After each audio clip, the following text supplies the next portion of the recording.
She has her hat on full of more like pins and badges than any other like actual girl guide. My reading this year in general, like nobody understands. I don't understand. Yes, I may have dished out $40 on eBay for it. I used to tell people that this child was going to be on a stage. Had no idea it would be a virtual stage. Right. Like it might have been on a pole, you know. But I think the biggest takeaway is how much books and like TV shows, cartoons that I watched as a kid prepared me for an unrealistic life. Like, I thought that quicksand was going to be a much bigger issue in my life. Hello friends, it's Kayla. I'm so excited for this episode of Childhood Favorites. As I've told you before, in between some of the episodes where I read year by year my childhood favorites, there is going to be some extra bonus episodes. And today, it's finally time for reading my mom's childhood favorites. This video has been in my plans for like 2 years, but 1 year ago, I was hanging out with my mom and I had the camera rolling while we were just doing something else for a different childhood favorites vlog. And I asked her what some of her favorite books from childhood were. For her childhood, I'm considering like anything before she was like 20. Like me, she's always been a super avid reader and has a really good memory, so I'm sure we could go like year by year through her life. But I have a stack of ones that she came up with, so I'll share a little clip of us like chatting about some. When I went to high school, to grade 8, my friends were all still back in grade 7 at elementary school. So I spent a lot of time at the library. I read all of the Little House on the Prairie. Oh, cute. Like all of them. I was obsessed with those. When I was younger, there was an English author named Enid Blyton. She wrote a series called The Famous Five. Oh, and at the same time as I was reading Nancy Drew and Hardy Boys, there was another series, I can't remember who it was by, but it was Trixie Belden.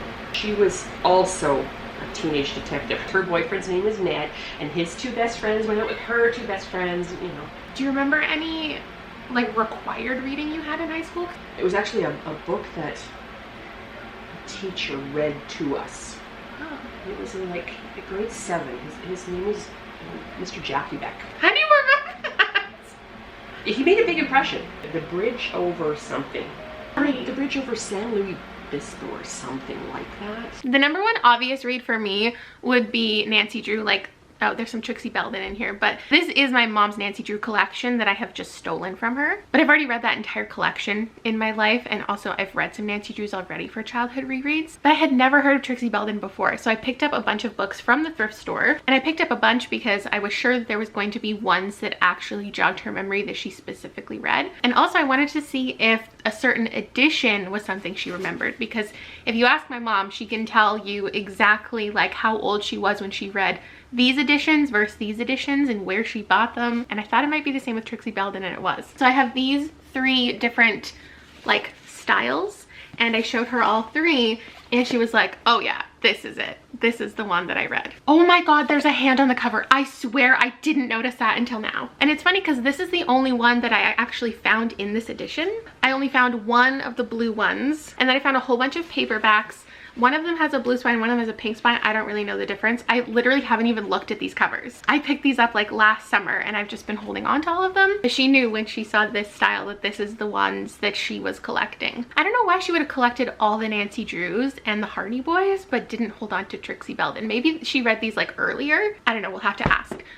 My mother is an extremely busy lady, especially right now. So we will see her throughout this vlog, but finding time to sit down and chat, I don't know when that's gonna happen. But to continue with my stack of what I'm planning to read, I grabbed one Hardy Boys. This is the Tower Treasure. It's just the first one I saw at the thrift store. I know that I've read some of this series, but Nancy Drew was much more enjoyable, I think understandably, as a young girl. So I definitely haven't read a Hardy Boy since I was probably 10. And I wanted to include one of those. So that's it for mysteries. And then we'll move on to one book that she remembered reading in school, and she wanted to make it very clear to me that this was not what she would technically consider a favorite, but if you asked her her most like impactful stories in her life, this is one of them. It's called The Bridge of San Luis Rey. I'm probably pronouncing that wrong. It's by Thornton Wilder, and it was 45 cents. See, you can't talk to me about collecting and hoarding books because I got it from my mama. Although I guess she only really kept her all-time favorites.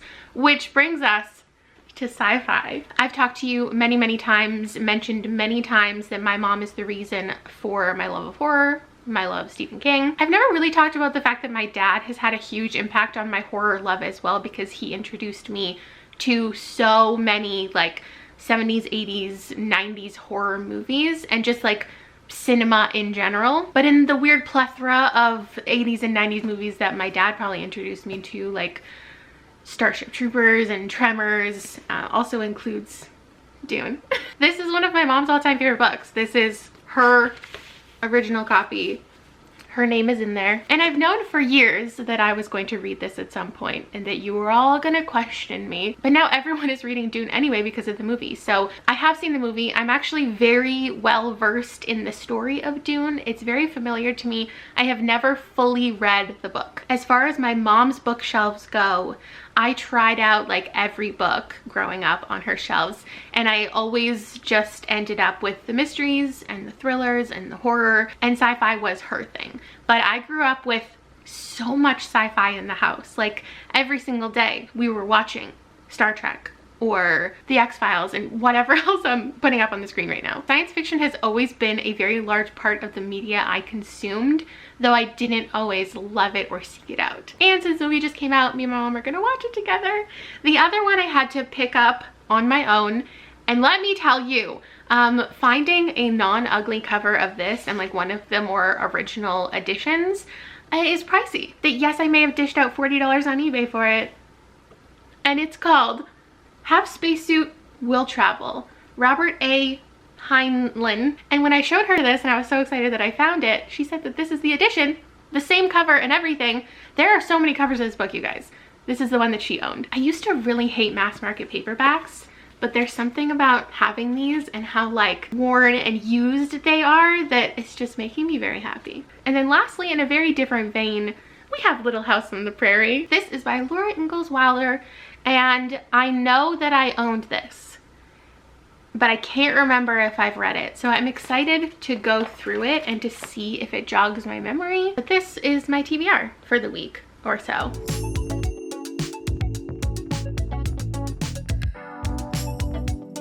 I'm in absolutely no state to be on camera today, but I just had to check in with you. One, because I just took a bunch of pictures for the book charm shop and I was like, I obviously need to plug my mom's small business in a video about my mom. So if you didn't already know, we have a little book charm shop and they're adorable bookmarks. They're wonderful. They're magical. My mom works until like 11 p.m.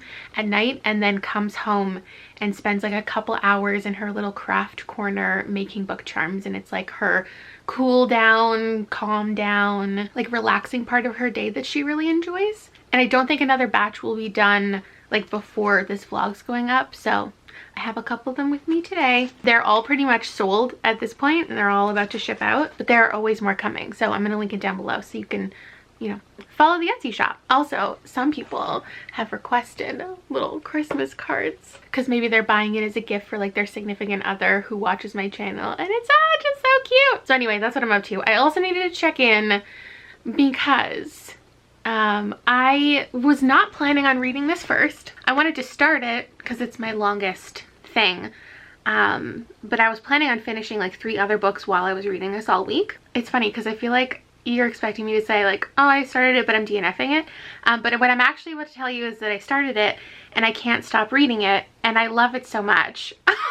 I know, I didn't see this coming either. We all know that the original Dune movie like isn't good, so it's not the most groundbreaking thing for me to say that I'm enjoying this more than the movie. But I think this is a pretty shocking revelation for everybody, including myself. So yeah, it's actually been like a week since I originally filmed the intro to this, and I've just been reading this. So I'm really gonna have to cram in the rest of the books in a pretty short time period to get this video up when I want to get it up. What can I say about this? Oh gosh, if you don't know the plot of Dune, like I really don't even know how to describe to you the plot of Dune. I've seen a lot of people say that like it's confusing or they have a hard time getting into it, and I totally get that, especially for the fact that like a lot of different things have more than one name, or one name can mean multiple things. That's like the number one thing that I think is confusing about Dune. But there's an appendix in the back. I guess if you're listening to the audiobook, you wouldn't have that. But like this has been out for so long that I think what could be helpful to anybody else who's trying to get through Dune is like finding a character map, or just like finding I'm sure the appendix itself is online, and that can help give you like a rundown. I haven't been looking at it too closely because I feel like it might spoil some things. It's so interesting how there are scenes in here that aren't in the movie, and those are my favorite scenes. Or there are scenes that involve certain people that from my recollection, it's different people in the movie. And that just makes me all the more interested to see the latest movie.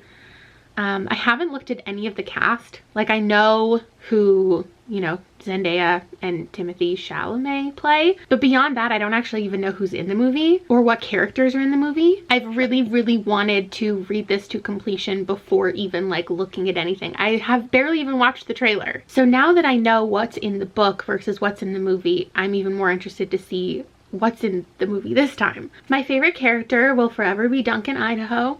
And there was one scene that I swear it's different in the movie, or it's not in the movie, or it's one of the deleted scenes.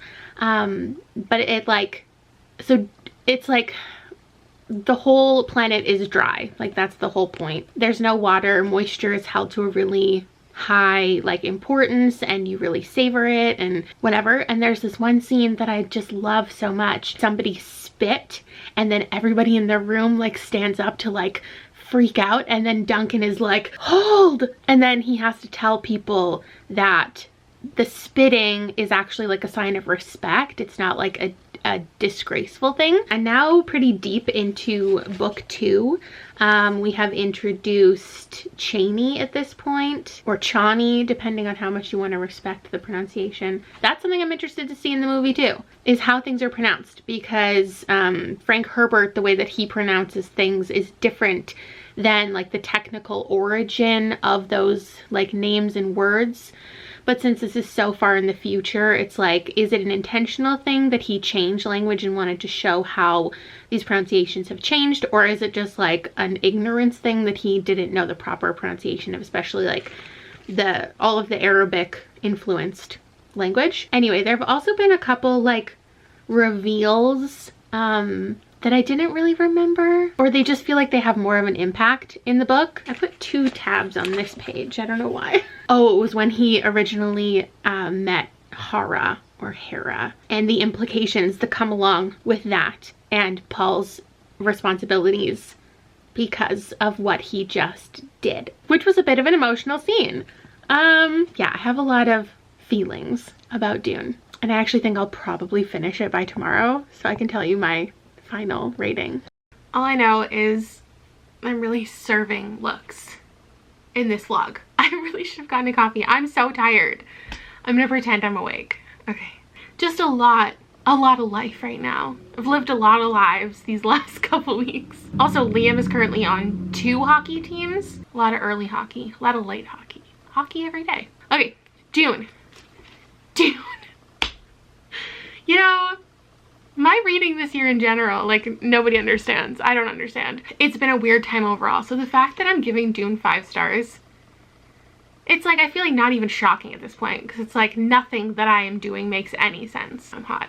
I've said before, like, royalty and political intrigue, it's not that I don't like those things in books, because I actually love a lot of books that have those qualities, but they're not necessarily something that I look for, that I seek out when I think, what fantasy, sci-fi am I going to pick up? So the fact that so much of this hinges on, like, the entire story revolves around, you know, houses and, you know, wanting to put yourself in a position of power, aligning yourself with the right people, and like battling and war, like that's not what you would typically associate with my reading, I guess. I also just checked the cast list of the new Dune movie, and there's a couple very clear characters that are not evident in the movie. I'm guessing that's because this is already being pre-built out as like a duology trilogy or whatever, and that makes me excited to see just how it's done. I feel like I've said that so many times, sorry.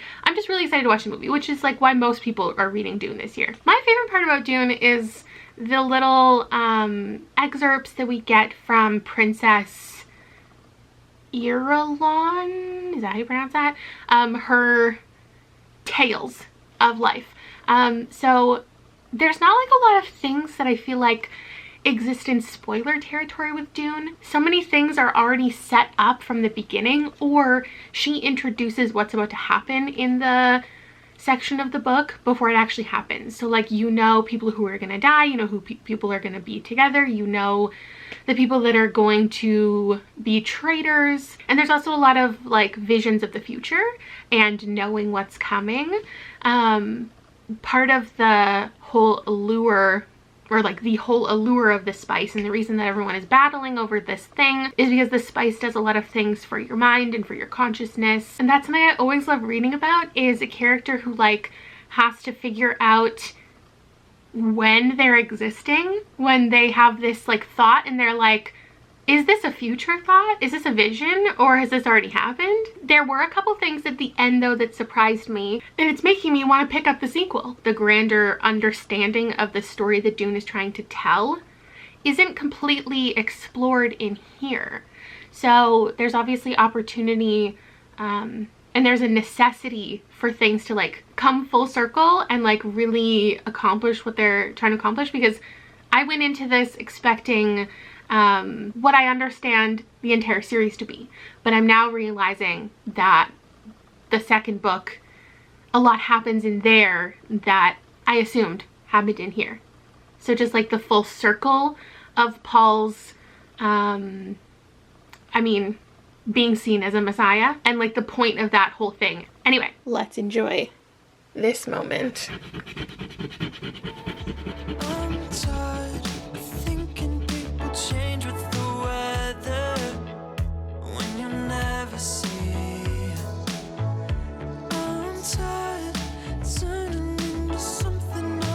Hello, it is a gloomy, rainy day.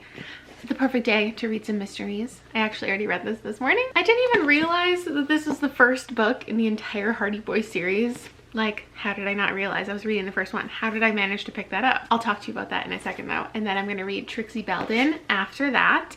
I was just sitting here thinking like, what do I normally do in these childhood favorites videos? Beyond reading and discussing the reads, I typically share memories with you, I share photos with you, but like, it's not my life. And also, I'm not rereading these books. This is the childhood reread series, but I'm not rereading them. So I don't even know what this video is supposed to be. We are gonna sit down and do a little Q&A together. I haven't told her that yet.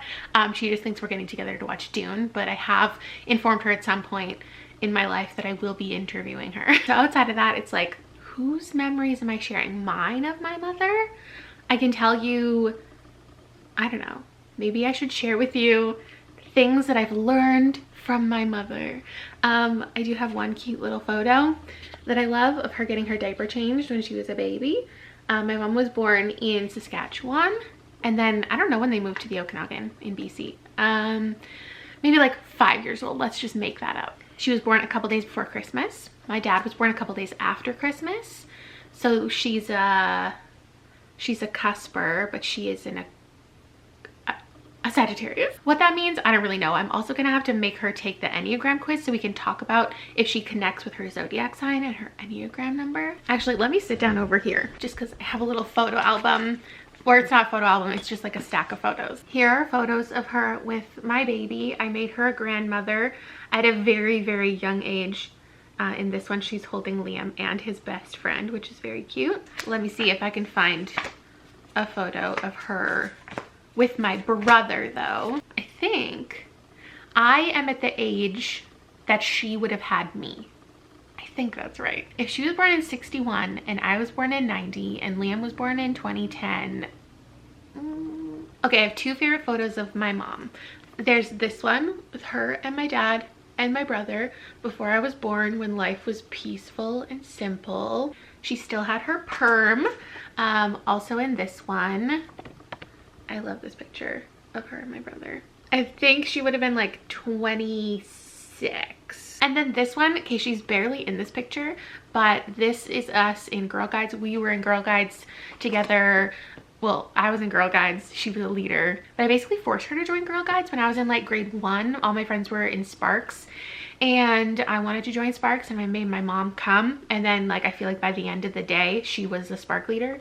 Qualities that I like hope that I have from my mom, or things that she taught me, I don't know, just like a sense of morality, ethics, and like doing the right thing, I guess. Kind of just like understanding where everybody's coming from and just like doing what you should do.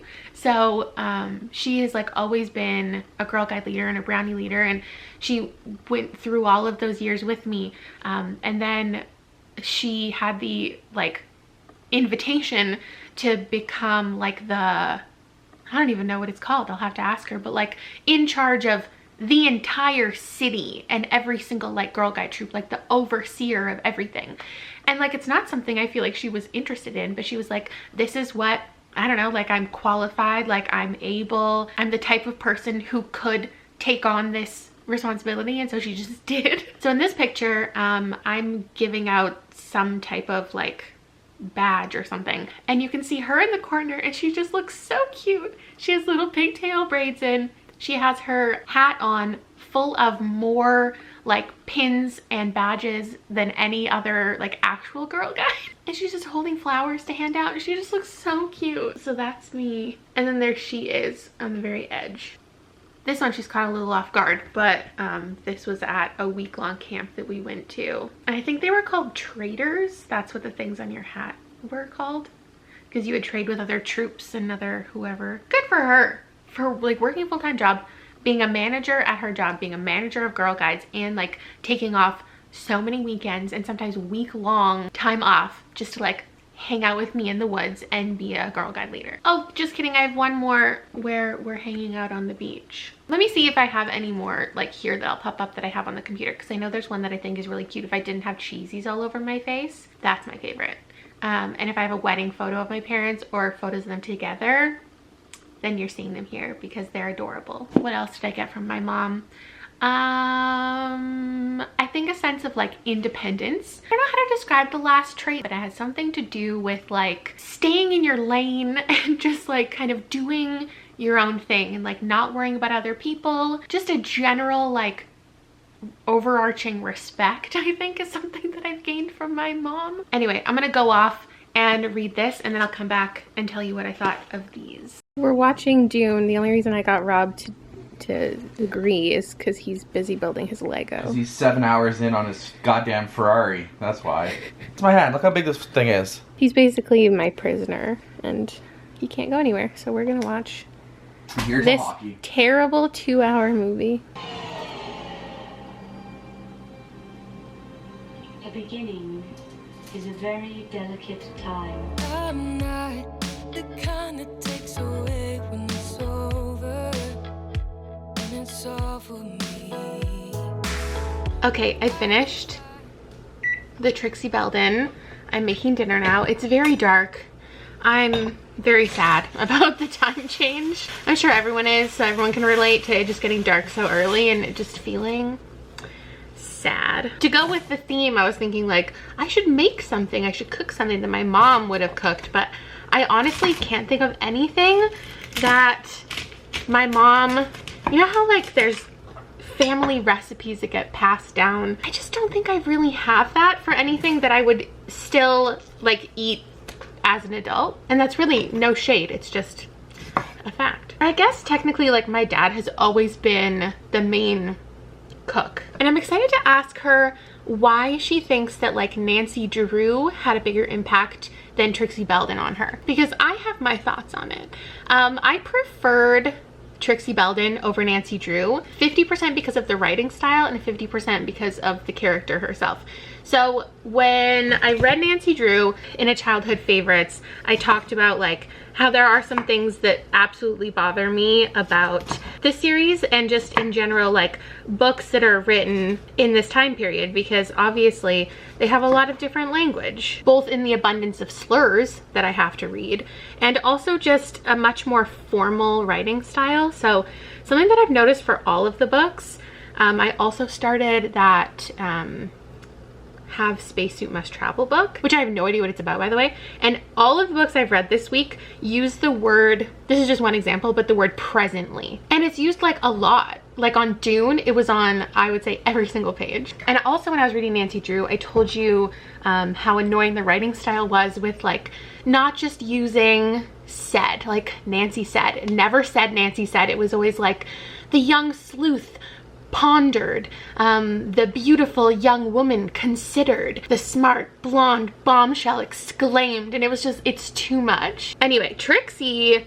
didn't really do that, which I appreciate. I wonder if it's, I can't remember how old Nancy Drew is, but I think Trixie Belden being like 14 is for a bit of a younger audience. So I definitely preferred the writing. And then the characters themselves, Nancy Drew is a very aspirational protagonist, and I think both of these women like had their place and had readers, but I think the reason that Nancy popped off more is because she was this girl that you wanted to be. She was written as having it all. She was rich, she was beautiful, she was successful, she was feminine, and she got all the guys, but she was also smart and rich and charming, and like she really could just do it all. Trixie, by comparison, is almost always seen not in dresses but in pants. She's more of like a relatable teen. You know, she struggles with like doing her chores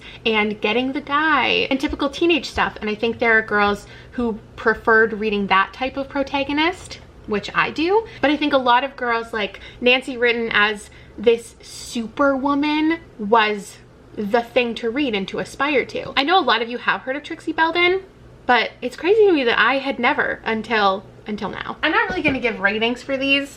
I thought the Hardy Boys one was fine. I thought the Trixie Belden was good. I think all of these series have a very clear intent with them, but there's also a lot of subtleties to them. Like in the Hardy Boys, it was frequently talked about like college and making a name for yourself and like saving up money so you can get a good education, and that was a theme running through the entire story, which obviously like publishing has always been like political. There's always been a goal, and I think it's pretty clear like the message they wanted to send out, most of it being good. And then in all of the books, like Nancy Drew, Trixie Belden, Hardy Boys, they all have this theme of like doing the right thing, but also it's okay to get in trouble if you think there's a greater good. So in the Tower, actually both of the books that I read today, they had like 3 different mysteries going on. So it was originally about like a card that somebody had stolen and then turned into this different thing and then turned into this treasure hunt. This one also started out with like a missing girl and then turned into a treasure hunt. They were both interesting, but not something that as a woman in my 30s I would necessarily want to continue in just on my own time. I think the biggest takeaway is recognizing how much these books and like TV shows, cartoons that I watched as a kid and that I was raised by prepared me for an unrealistic life. Like, I thought that quicksand was going to be a much bigger issue in my life. I thought that having to get the skunk smell off of me and having to deal with like killer snakes in the woods, I thought it was going to be such a bigger part of my life than it is. And that's all I have to say about that.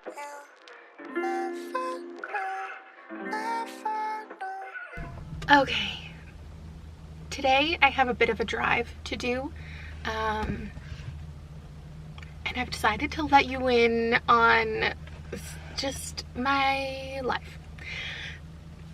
First of all, okay, I'm reading A Little House on the Prairie. My mom was born on the prairies, so I don't know if that's why she liked this, or like what the, I'll have to ask her like what it was about this one. But I'm gonna see if I can actually find an audiobook.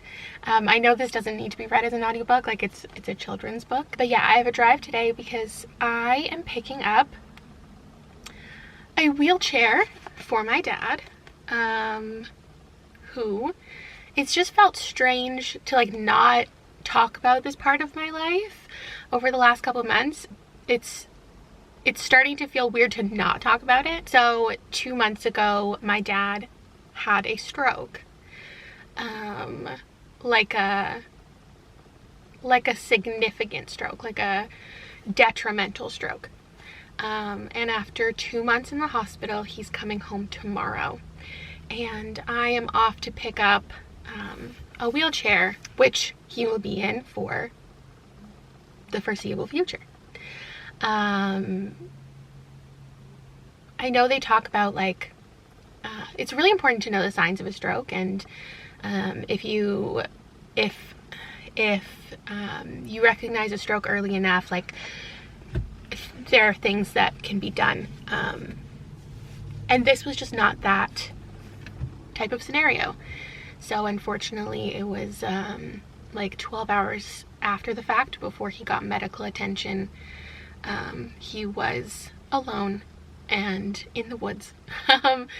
That's like his thing. He goes off, and every single like weekend on Facebook, he will share photos from what he's done.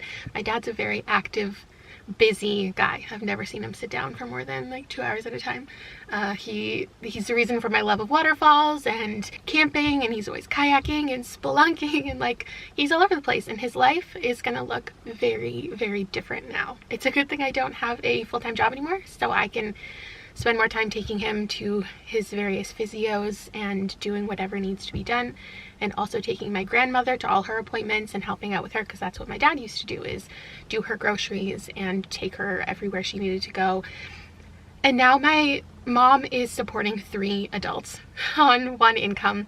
But yeah, so I'm reading. Life just keeps moving. It's been something just like constantly going on in the background. You know, my mom stops in every single day at the hospital to like feed him lunch on her way to work. And I think the most exciting thing for him is just to eat at home.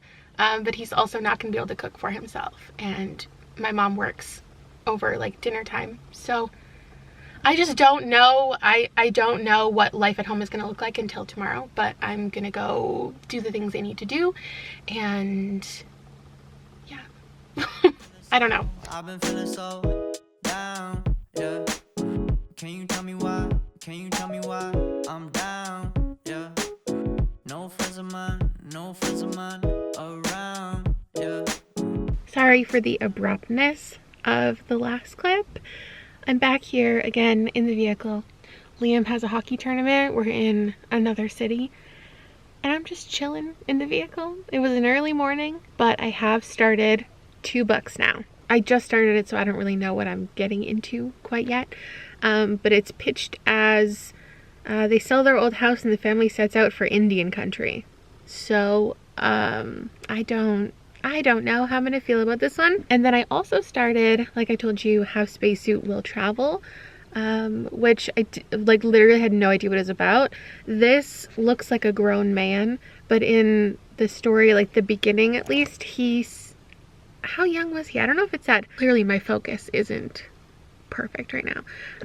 But he like enters this contest to win a trip to space, and then he doesn't win the contest, but he gets given an authentic spacesuit instead, and then like gets abducted, which is interesting because it is one of my favorite things to read. Like let's call it non-consensual space travel. I do love that as a book pitch. I'm gonna be here for like an hour, so I think I might pick one to really get into. I don't know. So this is turning out to be a really fun book, and it's saying some like interesting things too. So we have our main character, what is it, Clinton? He's known as Kip, but I think that is short for Clinton, if I'm remembering correctly. And then he has this little friend that he makes named Pee-wee, who's this little girl, and they both end up on this spaceship together. And then there's this thing called the Mother thing, who I don't know, is like traveling with them, protecting them. It's an alien race. I think it's this one. And then there's their like kidnapper named Wormface. who I don't know, and then he has these two guys who are helping, and he refers to them just as fats and skinny, which is great. Sorry, the parking lot's popping off today, so and there's more people coming. I don't need to be judged by hockey players today. Anyway, it's just like this space adventure. I don't really know the goal. Kip's trying to like figure out where he is and also like get home, but also he's enjoying himself in space. His spacesuit itself is kind of personified. It has like a name and he talks to it. My favorite parts are at one point Pee-wee basically calls out Kip for like mansplaining to her, which I love. She's a very confident, clear, direct, intelligent 11-year-old girl, and I love her a lot. And then there's a moment where it talks about the mother thing and what the mother thing is, and discusses that like the mother thing isn't actually a female, but it has like an air of motherhood. And then it says, being a mother is an attitude, not a biological relation. And there's more about that and like what a father thing would be. And I don't know, like Pee-wee just starts calling it the mother thing, and it's this like creature that they have to carry around with them. And it's like a survival story too, because Pee-wee's spacesuit is not suited for travel, and she doesn't have the same like oxygen supply and all of like the high-tech things that Kip does. So there's a lot of like math involved, and he's talking about how long they can make it and how long they have to walk, and like they're helping each other out and just trying to survive in space, and they don't really know where they are. Like, are they on the moon? Are they on Pluto? It's really fun and I'm having a good time. Okay, I'm reading this now and I have a question. Why is the dog on the cover of the book if they lose him? In the river? 30 pages in. I don't like that. I don't like that at all. They better find him again. I'm just gonna glance through the photos because there's photos every couple pages. See if the dog reappears, because I need to know. I'm not gonna keep reading if their dog is dead. It's not right.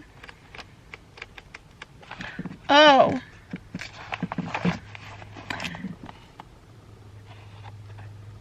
I have never actually heard any discourse about Little House on the Prairie. I just kind of assumed that it was going to have a lot of problematic, like poor representation, etc. This was written in the 30s. Quick update, 6 pages. The dog was gone for 6 pages and that's it. I knew the dog would come back. I had faith the dog would return, but those 6 pages, oh man. I can't imagine reading this as like a 10-year-old and being worried about the dog the way that I was just worried about the dog for those 6 pages. You know, this is a great question, Laura. Laura. That's her name. So basically, this family is traveling from Wisconsin to Kansas because too many people started moving into the area that they lived, and like they could occasionally hear their neighbors. And so they decided to move away where nobody else lived, which they call Indian country. She says she just don't like them. And then Laura asks, why did we come to the country if you don't like them? But apparently her mother's confident that the Indians won't be here long and that it'll be open to settlement soon. And I'm just curious as to what type of picture this is going to paint. If we're going to meet these indigenous people and they're going to be like welcoming, and like the point of the story is to like adjust the audience's like perception of indigenous people. So far nothing has been familiar to me, so I don't think I've ever read this. And I'm wondering the type of impact that this story has had on people who have read it. Okay, I finished both of these books. I'm gonna give you a review really quickly because we're heading over to my parents to do some work. I'm not gonna rate this, but I will say like I would never recommend this as a book that I consider something that holds up, that I think children should be reading. I'm not going to argue that this book wasn't like historically accurate and the way that the characters behaved was realistic, but I was expecting, I guess, like a story of this family and them, like, whether or not you think they're right for this, but like moving to a new place, exploring the land, like building a house, being a family, and all of these like beautiful moments. And then once the like characters were introduced, the indigenous characters, I didn't expect that to become the entire story, but it became the entire story. And because that portrayal is not respectful, I just don't see what the point would be of encouraging someone to read this when there are so many books by like actual Indigenous authors. I understand this is supposed to be like a pioneer story. I think this is set in like the 1870s, 1880s. And it's just like their story as a family and the things that they're doing is not compelling enough of a story or like a beautiful story that I think this is just like kind of a nostalgia thing. I think what's more historically interesting is like having people read this as a group discussion, and more so like how did this book impact negative stereotypes towards the Indigenous community? Like how did you know, my mom and people around that age, how did it impact their worldview? Because the book doesn't come full circle and recognize that the family is wrong for their perceptions, I just can't in good faith recommend it. There are like some moments where Laura or Lara say, like, she questions things and her parents always shut her down. And they're like, you'll understand when you're older, or they just give her some blanket like racism answer. So like the one thing that's good about this is you can see that she's starting to have a mind of her own and think for herself.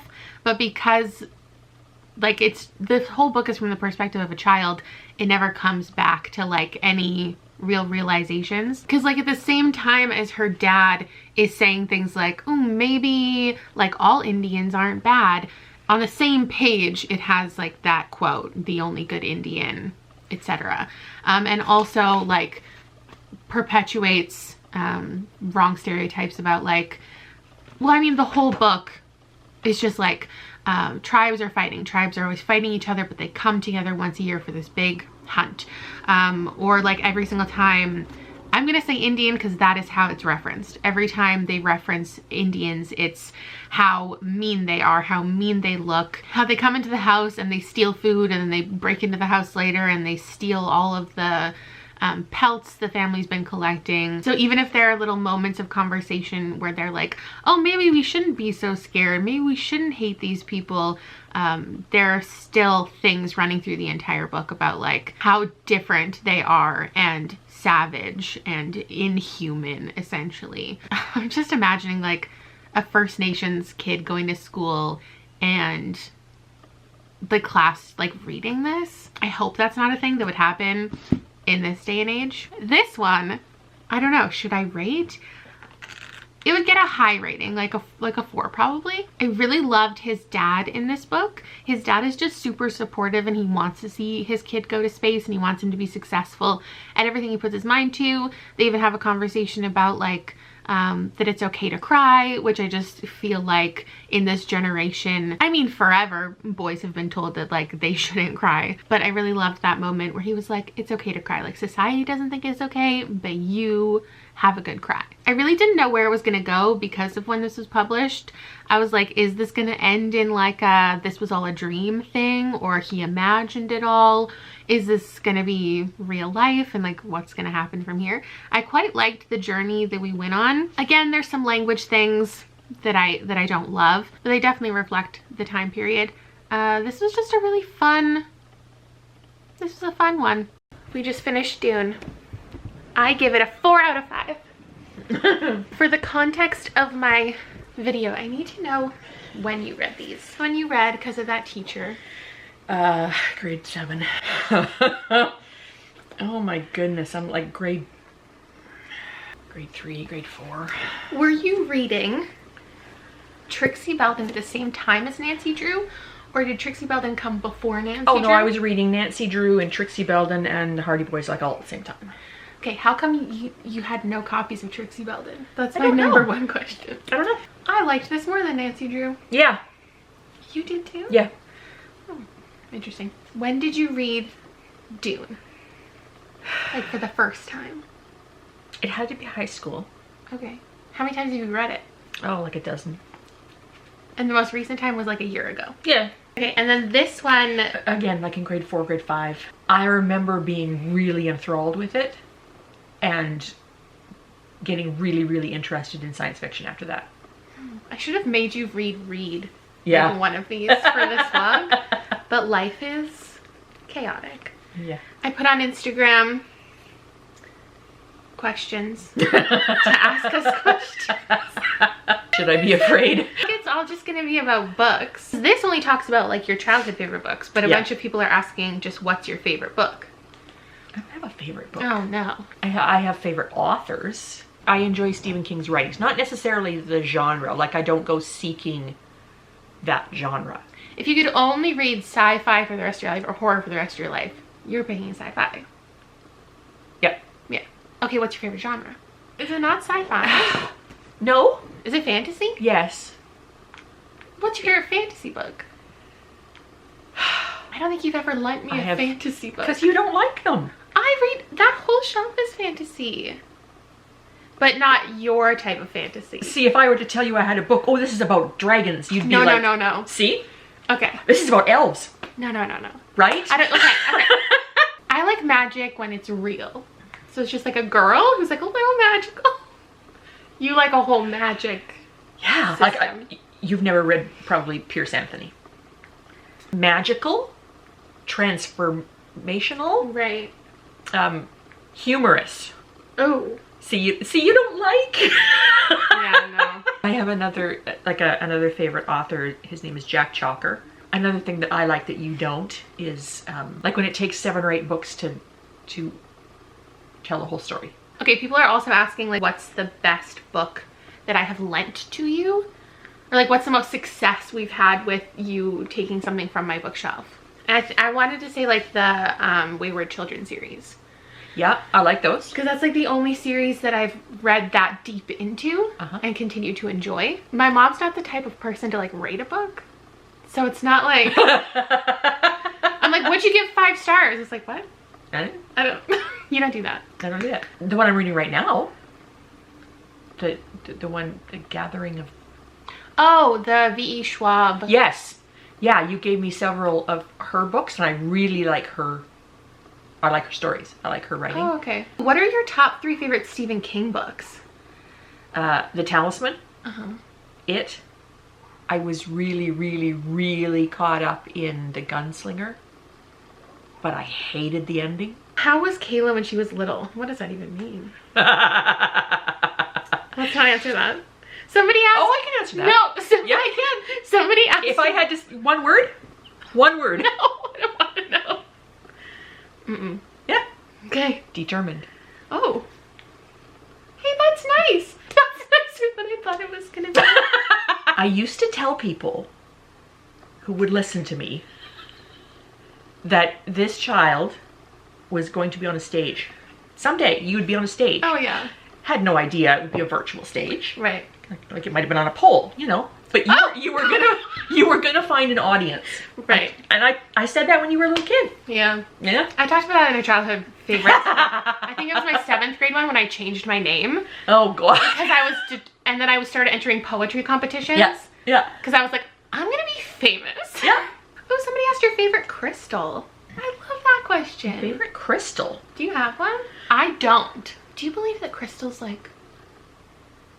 No. Okay. I'm drawn to different ones. Like I think labradorite is I think is really pretty. What color That's is the one that's Oh yeah, that has like a... There you go. Yeah. There you go. You won't be able to see the reflection very well. No. But... Number 1 parenting advice.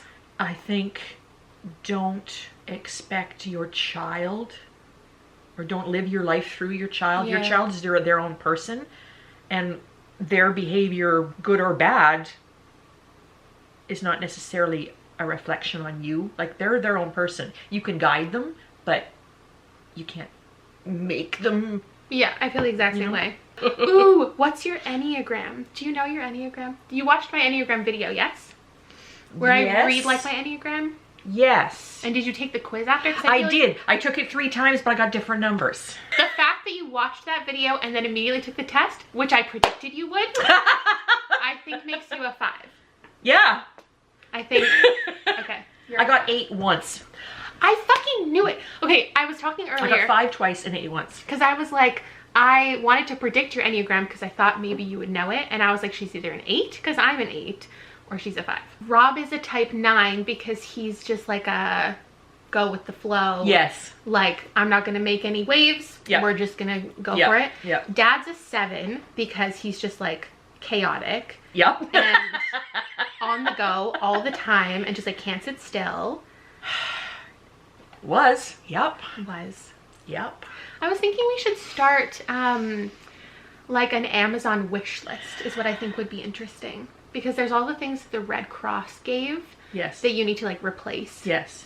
So an Amazon wish list I could share, and then people could like just like the interesting things that he wants around the kitchen, and like all of like the little things that like somebody could contribute, like $5 to a little trinket, or $50 to like a, if anyone wants to, I was thinking about sharing like a GoFundMe, but I think like actually tangible things, gifting, people might like wanna, Yeah. you know, give them a hand. You're the detective, and that feels right. Like you just like want to know everything about everything. Yeah. Oh, they want to know your zodiac sign. Sagittarius. Do you know any of the qualities of a Sagittarius? Sagittarius love to travel. Oh. I love to travel. I just don't get to. Yeah.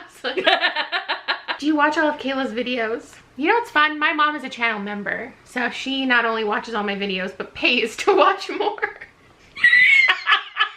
Oh, what was the first book you remember reading to Kayla as a child? This is where my memory doesn't exist, is anything I've read before I had my own choice of what I was reading.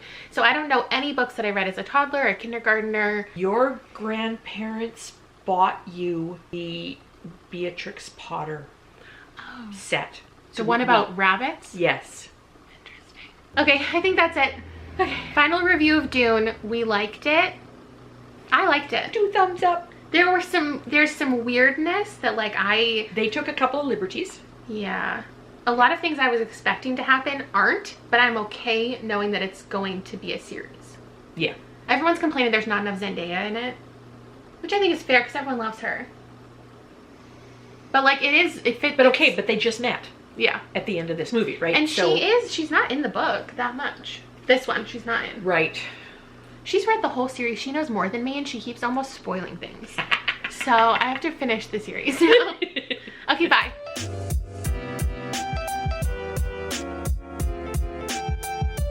Good morning. I'm just making my coffee for the day. It's the last day, last book. This is what I'm reading today, and this is what I'm wearing today. Not what my mom would have worn as a child, but it's what she would have worn when I was a child. A floor-length floral skirt, a flouncy blouse. Flouncy. I don't know what she really would have worn as a child, because the only photos that you get of kids at this time are the like family photos where you're wearing a nice dress, a nice skirt, and not like day-to-day things. I do know she always wore like plastic jewelry though, or gold, because she's like allergic to all the other metals. You can actually see some like cute pink plastic ones in this picture. She got my ears pierced when I was like 3 months old. She said don't live through your children, but I think she got my ears pierced as a baby so I could wear all of like the silver and copper things that she couldn't. And I will not be drinking coffee like my mom, because she wants everything sweet and I want everything unsweetened. So I'm gonna dive into the book. I don't fully know what it's about. Drink my coffee, read my book. I think I'll have my mom introduce it to us. And the premise of the story, the bridge collapsed one day, and there were 5 people on the bridge, and they all died. And so the whole premise of the story was how those 5 people all happened to be there all at that particular time. We have quite the storm going on right now, so sorry in advance for any wind, thunder, noises, or if my power goes out. This was a really interesting story, and like having finished this whole selection of books, like minus this, which my mother would not stand behind and say that it holds up. She even brought up the fact that like all of this has language that would not be deemed like enjoyable nowadays to read. But like the fact is I enjoyed, in some cases really enjoyed, all that I was reading this week. So if the goal for reading my mother's childhood favorites are to like be connected to her and learn about her and her reading taste, yeah, that happened. But also the number one takeaway is that like we're even more similar than anyone even realized, because these are things I would have never ever thought to pick up outside of this video. Oh, and I changed my shirt because I spilled sriracha on it like 5 minutes after putting it on. But yeah, I didn't realize that this had like won the Pulitzer Prize back in 1928. And I see what she's saying as far as like, this isn't a book that I feel like many people would say is a favorite, because there's not a lot of direction to it. There's not a lot of answers. It's not something you read and think like, oh, I'm having so much fun. But it is an interesting read. And I think that I can see how it could or did have an impact on like a young person's perception of the world, especially as far as like religion goes. We're following a guy, a monk, who sees these people die, and then we get to learn about what led up to these people's death. Not what led up, but like in their lives, what they were up to before they died, because he's kind of exploring the idea of like, was this these people's fates, and if so, why? Was it their destiny? Was it an accident? Is there a pattern that he can find with all of them? Was there some type of justice being served? Or like, you know, I think that happens with everybody, is when there is death, trauma, disaster, a lot of people go to, why is this happening? And I don't think it's a spoiler that we and the main character discover that there is nothing. They weren't all terrible people leading up to their death. They all didn't have something occur right before they died. Some do. And so we're reading the book and it's like, okay, this person was just going through this. This person just had this conversation. This person just accepted this thing about their life. But that's not true for all of them. So the takeaway, without it being really explained, is just that there is nothing. And you can leave the book thinking, okay, that just means that, you know, God works in mysterious ways and there is a reason, but we just don't know what that is, and that's okay. Or your takeaway can be, there is nothing, nobody's looking over us, there's no reason behind anything, and things just happen. So I see why this was a classroom book, because it can lead to a lot of interesting discussions, and I'm glad that that's something that was going on in the education system, I guess. But yeah, that's everything that I read this week. This is something that I would recommend people read. Dune is something that I would recommend people to read. There's so much more discussion that can come along with Dune, the problems that I do have with it, the problems that the movie has. When I give something 5 stars, it doesn't mean that it's perfect. As far as Robert Heinlein, I will be reading more from him. Little House on the Prairie, no. And I'm happy to have discovered Trixie Belden, and I'm not mad about having a Hardy Boys collection. I hope you had fun watching, and if you want to take a little challenge away from this, I would love for you to find out your parent, guardian, grandparents' like favorite books growing up, and reading those, or just telling me about them in the comments below if you know what they are, and maybe you'll get something out of it more than you even expect if you read them. Or if you've already read them, tell me what you think of your parents' favorite thing. Anyway, I will see you later. Thank you so much for watching. Bye!